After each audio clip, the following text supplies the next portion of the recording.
नमस्कार फ्रेंड्स, मैं पूनम गुप्ता आप सबका स्वागत करती हूँ आपका अपने यूट्यूब चैनल पूनम के गीत संगीत में।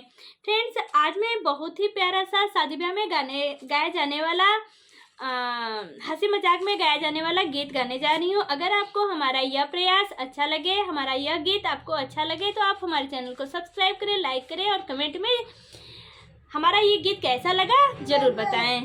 तो चलिए स्टार्ट करते हैं।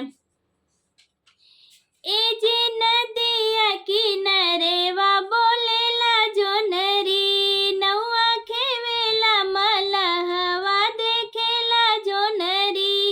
ए जे नदिया किनारेवा बोलेला जोनरी, नौआ खेवेला मलहवा देखेला जोनरी।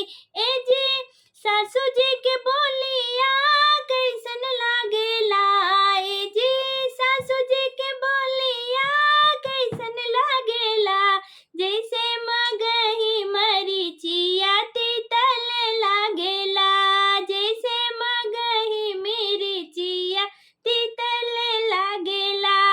ए जे नदिया किनारेवा बोलेला जोनरी, नौआ खेवेला मलहवा देखेला जोनरी।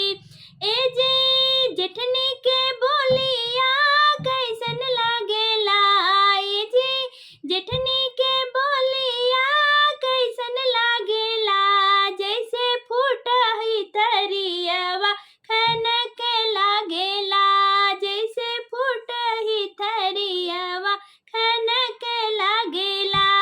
ए जे ननदी के बोलिया कैसन लागेला, ए जे ननदी के बोलिया कैसन लागेला, जैसे बिछिया कयरवा टपक लागेला, जैसे बिछिया के अरवा टपक लागेला।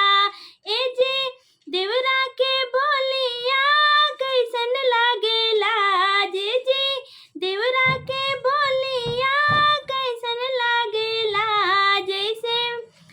जैसे जामुन रसगुल्ला के मिठैया लागेला, जैसे जामुन रसगुल्ला के मिठैया लागेला। ए जे सैया जी के बोलिया कैसन लागेला, जैसे छेना के मिठैया मिठल लागेला, जैसे छेना के मिठैया मिठल लागेला।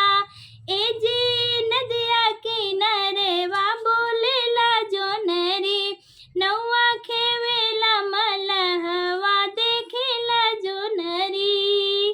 धन्यवाद।